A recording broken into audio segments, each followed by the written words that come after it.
E aí, meu amigo, minha amiga concurseira, vamos então firme e forte analisar um dos tópicos mais importantes do seu edital, questão praticamente garantida, cai muito, e vamos combinar, ó, passeio, coisa fácil de resolver. Só que é um tópico que tem um caráter doutrinário muito grande. Como assim, Thales? Não é um tópico que a gente vai encontrar muita coisa na lei, pelo contrário, a gente encontra pouquíssimas coisas na lei a respeito desse assunto. Então, como é um tópico doutrinário, ele acaba tendo, às vezes, um caráter um pouco mais viajado, mais conceitual, e aí chega na questão, o pessoal não consegue desenrolar. Então, o que a gente vai aprender a fazer aqui? Nós vamos aprender como o tópico poderes da administração funciona, as suas classificações, as suas características, as regrinhas, e depois, ao final, a gente vai fazer um resumão para aprender, tipo, dar aquele passo inicial, aquele pontapé para começar a resolver a questão e não ter mais esse problema não. Porque é uma matéria que no começo, às vezes ela, sabe, engrena meio devagarzinho, mas depois que pegou embalo, depois que foi no jeito, é de boa. Não tem muito espaço também onde a banca trabalhar. É uma matéria que você chega lá e ó, questão garantida. Então vamos lá. Quando a gente fala aqui dos poderes administrativos ou poderes da administração, é a mesma coisa. Estamos falando de poderes que a administração pública possui, presta atenção, no desempenho da sua função administrativa.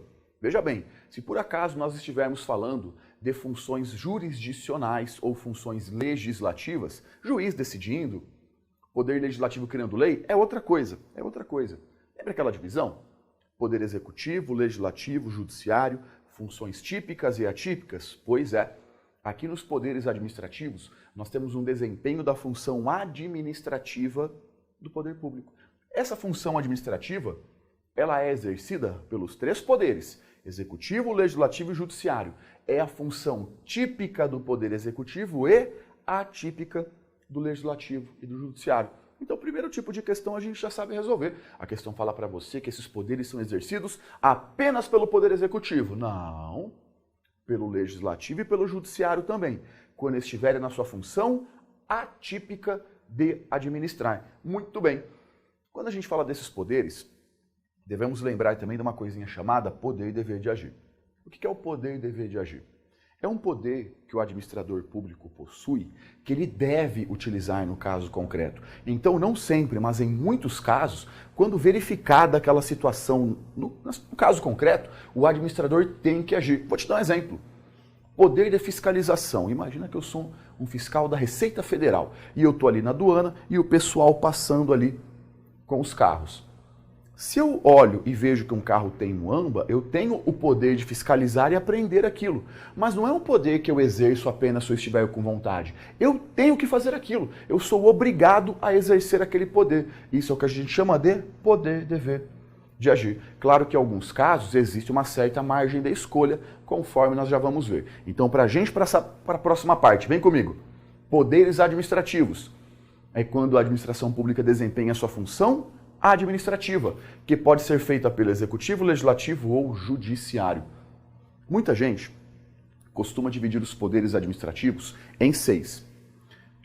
Vinculado, discricionário, hierárquico, disciplinar, de polícia e regulamentar. Mas eu não gosto. Vai dar ruim. Sabe por quê? Essa divisão ela é equivocada e há questões na qual a pessoa pode se embananar se for com isso aí em mente. O melhor é você fazer o seguinte. Vamos primeiro ver a distinção de poder vinculado discricionário e depois os outros 4 poderes. Então não são 6 poderes. Na verdade, são 4. Hierárquico, disciplinar, de polícia e regulamentar. São 4. Poder vinculado e discricionário é uma classificação. Então, por exemplo, o poder de polícia. Tem hora que ele é vinculado, tem hora que ele é discricionário. Por isso que não dá para trabalhar os 6 juntos. Então vem comigo. Vamos fazer o seguinte. Primeiro vamos dar uma olhada. O que é poder vinculado e discricionário? Essa é a primeira classificação, porque ou ele é vinculado ou ele é discricionário. E depois nós iremos analisar os poderes em espécie. Qual que é a diferença de poder vinculado e poder discricionário? É uma diferença bem simples. Essa diferença reside no fato de o administrador público possuir ou não margem de escolha ao atuar. Quando estivermos diante do poder vinculado, é um poder que o administrador público possui, ele vai agir, contudo ele age sem qualquer margem de escolha, sem qualquer liberdade. Uma vez que estiverem preenchidos os requisitos previstos em lei, ele é obrigado a agir nos exatos termos da lei. Eu vou te dar um exemplo. Imagina aí o fiscal, igual eu falei antes, que está ali na aduana e está passando a pessoa com contrabando. Ele tem esse poder de fiscalização, mas quando ele olhar e ver que a pessoa está com um produto ilegal, ele escolhe se ele vai apreender aquilo ou não? Ele não escolhe. Ele é obrigado a agir, ele é obrigado a atuar, ele tem que fazer aquela apreensão. E não tem como ele apreender um pouco mais ou um pouco menos, ele vai fazer igualzinho, está na lei. Um outro exemplo, a CNH. Você vai lá no Detran, preenche todos os requisitos, paga as taxas, faz os cursos, todos os requisitos estão preenchidos. A administração pública pode olhar para a tua cara e falar, não vou te dar a CNH? Não pode. Ela não é obrigada a agir, praticar o ato, te dar a licença para dirigir? É.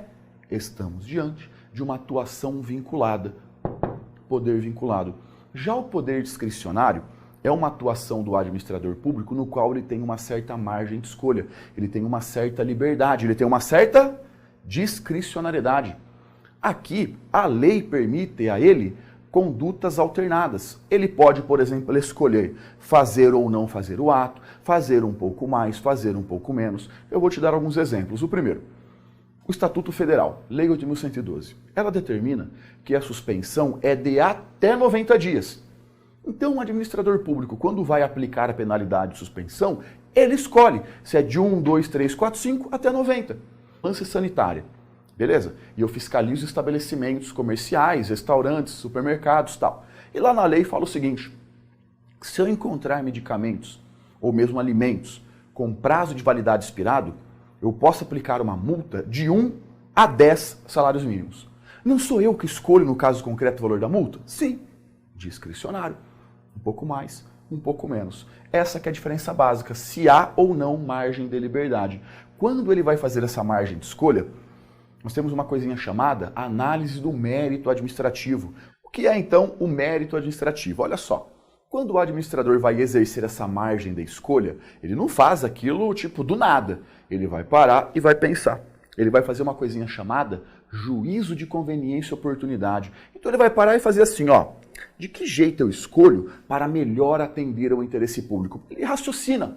Por exemplo, se for uma infração leve, ele aplica uma multa menor. Se for uma infração grave, ele aplica uma multa maior. Então essa parada de mérito administrativo, juízo de conveniência e oportunidade, só existe aqui, ó, em ato discricionário, em poder discricionário. Porque o vinculado, adianta ele parar e ficar pensando? Não adianta nada, ele vai ter que fazer o ato do jeito que está na lei. Então, mérito administrativo, juízo de conveniência e oportunidade, somente na atuação discricionária. Só que essa atuação discricionária ela não é presumida, ela está prevista em lei e a lei também já serve de limite. A gente não viu ali a suspensão, que é de até 90 dias? Então ele pode aplicar no máximo 90 dias. Para resumir aqui nessa parte, não precisa aprofundar muito não, é bem simples mesmo. Vinculado, não tem margem de liberdade, ele é obrigado a fazer igualzinho está na lei, discricionário, tem uma certa margem de escolha. Agora sim, nós vamos falar dos poderes administrativos em espécie, são 4. Vamos começar pelo poder hierárquico. Olha o nome já ajuda bastante, poder hierárquico. Poder hierárquico é aquele poder que tem a ver com hierarquia. É um poder exercido no âmbito interno da administração pública. É aquela relação de hierarquia e subordinação que existe entre órgãos e agentes. Por exemplo, chefe subordinado. Um órgão independente, um órgão autônomo. É aquela regra máxima. Quem pode manda, quem tem juízo obedece. Tem o chefe, tem o servidor. Tem o chefe, chefinho, chefão. É aquela hierarquia. Então, quando a gente fala do poder hierárquico, o que é importante você ligar? É um poder interno que é exercido entre agentes e órgãos públicos. Só que tem um detalhe importante, tá? Não há hierarquia em determinadas situações. Por exemplo, pessoas jurídicas distintas. Tipo, União e Estado, não há hierarquia. União e uma autarquia, não há hierarquia. A hierarquia é dentro da mesma pessoa jurídica. Não há hierarquia entre pessoas jurídicas distintas. Também não há que se falar em hierarquia entre os poderes da República. Executivo, Legislativo e Judiciário. Um não manda no outro. Eles são independentes e harmônicos entre si. Tem um sistema de freios e contrapesos, mas isso é uma exceção. Agora, a hierarquia que é mandar e dar ordens, isso não existe. E por último, e super importante, não há que se falar também em hierarquia entre administração pública e administrado. Então você está andando com seu carro na BR. Vem um policial rodoviário federal, entra na pista, levanta a mão e manda você parar o carro. Ele está exercendo a hierarquia sobre você, o poder hierárquico? Não. Ah, então eu vou passar em cima dele. Não, peraí, é um outro poder que ele tem, mas não é o hierárquico. Então, cuidado também que não há que se falar em hierarquia entre a administração e administrado. Tá, professor, mas o que ele faz então com o poder hierárquico? Opa, ele faz o seguinte, vem cá. O poder hierárquico tem as seguintes decorrências. Primeiro, é o poder para dar ordens. Mas dar ordens a quem? Aos seus subordinados. É o chefe dando ordem. Uma remoção de ofício. Fala para o cara, olha, você não trabalha nesse setor, você trabalha nesse. Faz isso que eu estou mandando, dentro da lei, obviamente. Também é o poder, de fiscalizar a atuação. Mas não é de qualquer um. É fiscalizar a atuação dos seus subordinados. Se ele está fiscalizando particulares, é uma outra coisa. Não é poder hierárquico. Ele também tem aqui, com base no poder hierárquico, o poder para rever a atuação, rever os atos, seus próprios atos e os atos dos seus subordinados. Aqui, se a banca falar para você, então, anulação e revogação, poder hierárquico é tipo assim, estou lá na repartição e vejo que o meu subordinado praticou um ato ilegal. Eu falo, ô bicho burro, tá errado isso aqui, eu vou lá e anulo aquele ato. É poder hierárquico. Então esse poder para rever os atos dos subordinados e também os próprios atos é derivado do poder hierárquico. Também deriva do poder hierárquico a atribuição que tem o administrador público de delegar e de avocar competências. Falou então na sua prova que está delegando ou avocando competências, poder hierárquico. Esse poder então que o administrador público tem para se estruturar, se organizar, se disciplinar internamente de modo a prestar os serviços públicos. Mas lembrem, é interno, é para os subordinados. Só que tem uma coisa que a administração pública faz aqui com seus subordinados que não é poder hierárquico, que é a aplicação de sanções. Nós temos agora o segundo poder, poder disciplinar. O que é poder disciplinar, Thales? Pensa comigo, quando era criança, a mãe e o pai iam buscar na escola, chegava lá a professora, a diretora, falava assim, essa criança precisa de disciplina, o que ia acontecer? Ia apanhar, na frente dos amigos ainda, porque disciplina é punir, é aplicar sanções. Só que aplicar sanções a quem? Com base no poder disciplinar, a administração pública aplica sanções aos seus servidores, por exemplo, advertência, demissão, suspensão, mas fica ligado que com base no poder disciplinar, ela também aplica punições a particulares que possuam um vínculo jurídico com o Estado. Cuidado que não é um particular qualquer, hein? É um particular que tem um vínculo jurídico específico com o Estado. Por exemplo, um contrato administrativo. Se é uma multa de trânsito, algo assim que é para particulares em geral, não é poder disciplinar, é um outro poder. O poder disciplinar, então, é apenas para os servidores e particulares que estejam sujeitos, olha um termo legal, sujeitos à disciplina interna do Estado. É o cara que tem um contrato administrativo, descumpre esse contrato e toma uma multa, por exemplo. Então não é qualquer particular, é aquele particular que tem uma relação direta com o Estado. Exemplos, Thales, que eles podem jogar em prova aqui. O concessionário e o permissionário de serviços públicos são particulares, mas que se forem punidos com base nesse vínculo direto com o Estado, poder disciplinar. Beleza? Vem comigo. Olha só, um outro ponto super importante aqui, um pouquinho mais aprofundado, mas que é tranquilo, é o seguinte, vem cá. Olha como funciona. O poder hierárquico, ele gera o poder disciplinar e é com base no poder disciplinar que a administração pública aplica uma sanção ao servidor.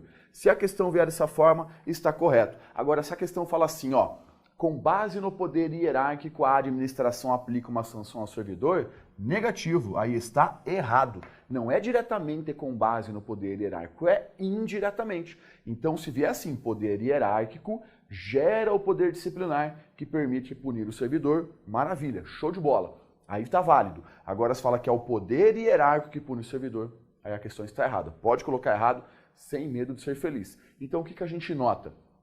Que as sanções aos servidores, elas derivam diretamente do poder disciplinar e indiretamente do poder hierárquico. Isso aí a gente admite também. Quando a gente fala aí da punição ao particular com vínculo, aí não tem poder hierárquico envolvido, tá? É diretamente do poder disciplinar. Bem tranquilo, né? Bora falar um pouquinho agora do poder regulamentar. Poder regulamentar, algumas vezes, acaba sendo chamado de poder normativo. Não é o melhor. O correto mesmo é poder regulamentar. Mas se você vê poder normativo na questão e vê que ela está falando disso aqui, releva, responde e vai embora. Porque às vezes é meio equivocadamente utilizado o termo. Vamos lá.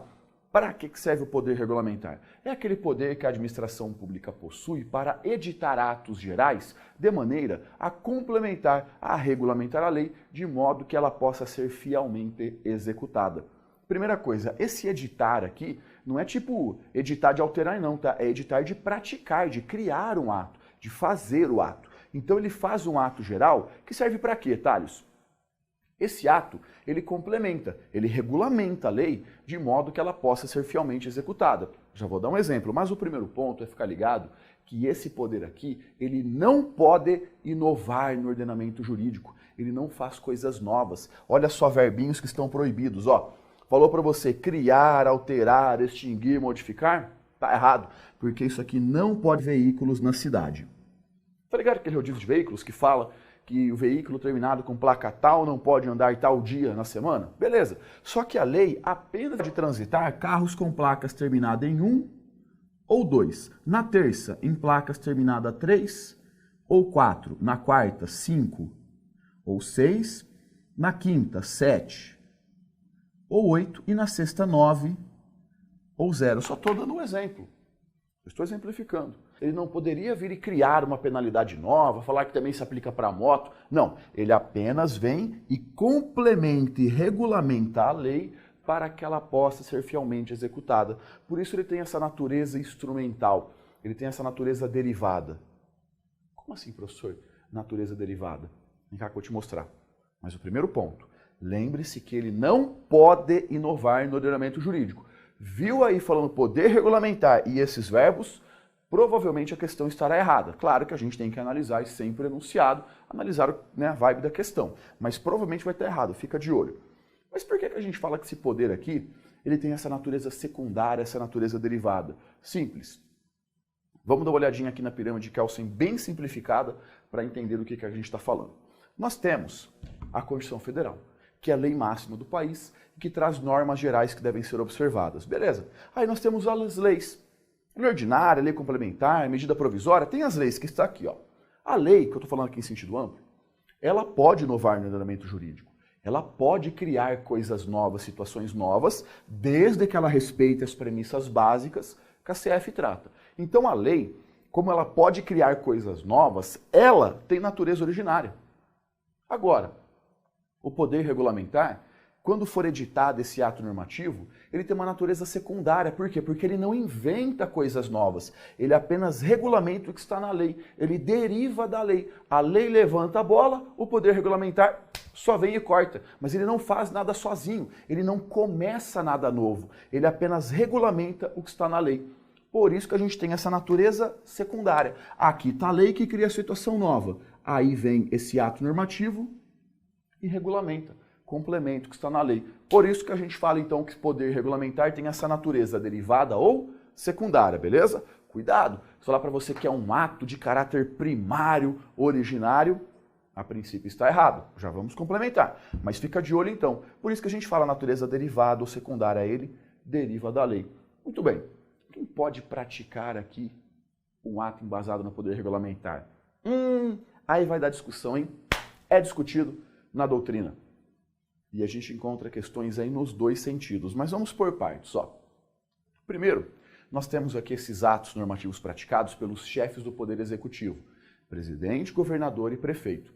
Nesse caso, eles vão editar os chamados decretos. É o decreto executivo, o decreto de execução, que é realmente quem vai aí complementar, regulamentar a lei. Contudo, é admissível que em alguns casos, é uma outra parte da doutrina, determina que em alguns casos, outras autoridades administrativas também exerçam o poder regulamentar, editando uma portaria, uma resolução. E aí, Thales, o que prevalece em prova? Complicado, mas vem cá que eu vou te falar o seguinte. Pode adotar essa posição aqui, ó, que ela é a mais segura. Se a banca falar para você que o poder regulamentar é praticado só por chefe do executivo e ponto final, pode falar que está errado. Porque nós temos questões em outro sentido e a gente consegue anular essa afirmativa. Aí se ela fala para você que outras autoridades praticaram, por exemplo, uma resolução, uma portaria, pode interpretar como correto. Não é que chefe do executivo não pratica, ele pratica, a maioria é ele, mas há situações em que outras autoridades administrativas também iriam exercer esse poder. Então, se tiver a questão falando isso, pode adotar como correto. Falar que é só chefe do executivo, tem que analisar tudo, lógico. Mas a princípio a questão estaria errada, porque outras autoridades também o fazem. Muito bem. Quando a gente fala de poder regulamentar, olha como que eu quero que você memorize. Falou de poder regulamentar, você vai lembrar disso aqui que a gente falou, beleza? Jogou na prova. Poder regulamentar, você lembra disso. Esse é o teu primeiro reflexo. E provavelmente é como vai vir a questão. Mas vamos aprofundar um pouquinho. Então eu preciso que você raciocine dessa maneira, mas vamos aprofundar um pouquinho. Vem cá. Tem uma outra coisinha chamada decreto autônomo, que tem a ver aqui também com esse poder normativo regulamentar. O que é o decreto autônomo? Vamos primeiro relembrar. O decreto autônomo está previsto lá no artigo 84, inciso 6 da Constituição Federal, e é uma competência do presidente da República. É uma competência que ele pode delegar para ministro do Estado, procurador-geral da República e advogado-geral da União. MEPGR-AGU. O que ele faz, Thales, que se tal desse decreto autônomo? Ele vai dispor a respeito da organização e funcionamento da administração pública federal, que é a casa dele.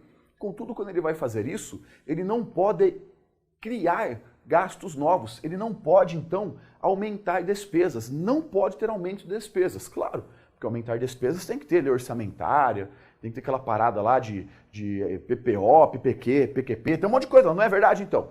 Para ele poder aumentar despesas não é assim. Ele não pode com um simples decreto. E ele não pode também criar ou extinguir órgãos públicos com base nesse decreto. Ele não pode fazer isso. Mas dispor sobre a organização e funcionamento da casa dele, que é a administração federal, ele pode. E também com base nesse decreto aqui, ele vai poder aí extinguir cargos e funções públicas quando estiverem vagos. Cuidado, hein? É só se estiver vago. Se estiver ocupado, é apenas por lei. Cuidado com a pegadinha também, falando que vai extinguir órgão público vago. Negativo, o órgão público não pode. Ele pode extinguir o cargo que está vago. Bacana, a gente só relembrou o que diz o decreto. Mas sabe um ponto importante? Esse decreto aqui, olha só, ele tem natureza originária. Ele tem natureza realmente aí de inovar no ordenamento jurídico. Ele pode. Por quê? Porque a Constituição permitiu. Então esse decreto autônomo que nós estamos analisando, volta aqui comigo agora.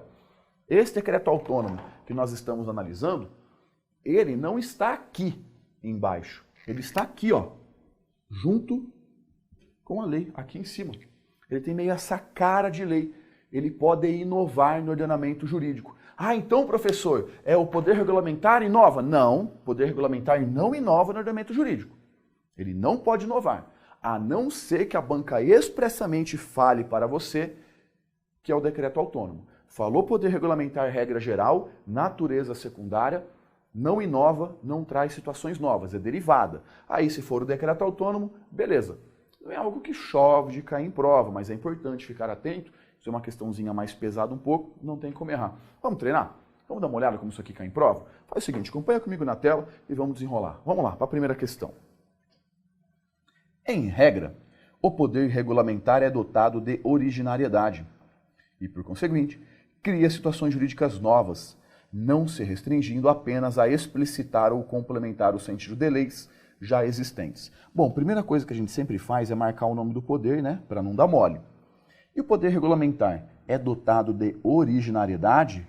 Negativo. Ele é secundário. Ele é um poder que tem essa natureza de ser um ato derivado e não originário. Questão errada. Aqui já está errado. Olha um outro erro, ó. Cria situações jurídicas novas. Negativo, ele não cria. Aí depois fala que não se restringe apenas a explicitar ou complementar. Não, ele está restrito a isso sim, tá? Dessa forma ficou bem fácil de identificarmos que a questão está errada. Vou fazer mais uma? Me acompanha. O fato de a administração pública internamente aplicar uma sanção ao servidor público que tenha praticado uma infração funcional caracteriza o exercício do poder de polícia administrativo. Olha, a gente nem analisou o poder de polícia ainda, vamos ver depois. Mas a gente sabe que quando a administração pública aplica uma sanção ao servidor, não é o poder de polícia. Aqui nesse caso, ela está utilizando o poder disciplinar. Dessa forma, questão também errada. Próxima. Por meio do poder regulamentar, a administração pública poderá complementar e alterar a lei, a fim de permitir a sua efetiva aplicação. Opa, está falando do poder regulamentar. Muito bem. Ele pode alterar a lei? Fácil, né? Lógico que não pode alterar a lei. Complementar realmente ele poderia. Agora, alterar, não. Ele não cria situações novas, não altera, não extingue, não modifica. Questão errada. O âmbito de incidência do poder disciplinar da administração pública está restrito aos servidores públicos. Olha, ele está falando aí do poder disciplinar e falou que isso aqui está restrito aos servidores públicos. É verdade? Ele é aplicado apenas aos servidores? Não, porque o poder disciplinar também pode ser aplicado a determinados particulares. Lembra que ele pode ser aplicado àquele particular que possua um vínculo jurídico com o Estado. Por exemplo, um contrato administrativo. Então, ele não está restrito aos servidores, podendo eventualmente também ser praticado aí para particulares. Questão errada. Pelo poder hierárquico, são possíveis a apuração de faltas funcionais e a aplicação de punições ao agente infrator. Pô, falou de punições aí, ficou dado, não é poder hierárquico. Nesse caso, estamos falando do poder disciplinar da administração pública. Questão errada. O poder disciplinar consiste em distribuir e escalonar as funções, ordenar e rever as atuações e estabelecer as relações de subordinação entre os órgãos públicos, inclusive seus agentes. Olha, essa questão aqui às vezes a galera erra por falta de atenção mesmo, tá? Porque faltou grifar aqui o poder. Não é o poder disciplinar que fala isso, não. Quem fala isso é o poder hierárquico. É o poder hierárquico que traz essa relação que a questão narrou aqui. Olha só, distribuir e escalonar funções, ordenar e rever atuações, relações de subordinação, negativo. Poder disciplinar é aplicar punições. Aqui a banca narrou meramente o poder hierárquico. O poder hierárquico confere aos agentes superiores o poder para avocar e delegar competências. Agora ficou top, hein? Essa aqui realmente é uma das atribuições do poder hierárquico. Agora ficou tranquilo, né? Vamos combinar que isso também foi bem fácil. A aplicação de sanção administrativa contra a concessionária de serviço público decorre do exercício do poder disciplinar. Quando a gente fala aqui de sanção administrativa à concessionária de serviço público, nós temos que lembrar que essa concessionária é, na verdade, um particular. Contudo, não é um particular qualquer. É um particular que possui um vínculo jurídico com o Estado. É um particular que tem esse contrato administrativo. E quando a gente tem esse particular sendo punido, realmente nós temos aqui uma expressão do poder disciplinar. Questão correta. Constitui manifestação do poder disciplinar, sempre marca o nome do poder, tá? Vamos lá. Constitui manifestação do poder disciplinar da administração pública a aplicação de sanção à sociedade empresarial no âmbito de contrato administrativo. Show de bola! O contrato administrativo é um vínculo específico. Questão correta. Vamos então para a próxima questão. Olha só. A prerrogativa da administração de impor sanções aos seus servidores, independentemente da decisão judicial, decorre imediatamente do poder disciplinar, imediatamente do poder hierárquico. Vem comigo, vamos dar uma olhadinha. Olha só o que a gente analisou. Vem cá, olha como é simples. Ó. Nós temos aqui o poder hierárquico, lembra? O poder hierárquico é quem gera o poder disciplinar e, com base nele, a administração pública aplica uma sanção, aplica uma penalidade ao servidor. Até aqui nada novo, né? Isso aqui nós havíamos visto. Beleza. Agora concorda comigo a seguinte situação? Veja bem, essa punição aqui ao servidor, ela não decorre de forma direta, de forma imediata do poder disciplinar e de forma indireta, que também podemos chamar de forma mediata, do poder hierárquico. Então, dessa forma, aplicar sanções aos servidores decorre de forma imediata do poder disciplinar e de forma mediata do poder hierárquico. Dessa maneira, questão correta. Pode voltar para a tela. Foi exatamente isso que ele disse, ó. Imediatamente do poder disciplinar, imediatamente do poder hierárquico. Pode marcar como correta? Vem aqui comigo. Viu que não tem segredo? Viu como é de boa? Mas acabou não. Temos que analisar ainda o poder de polícia. Mas fica ligado que essa matéria é super importante. Tenho certeza que vai arrebentar em prova. Valeu? Grande abraço. Até a próxima aula.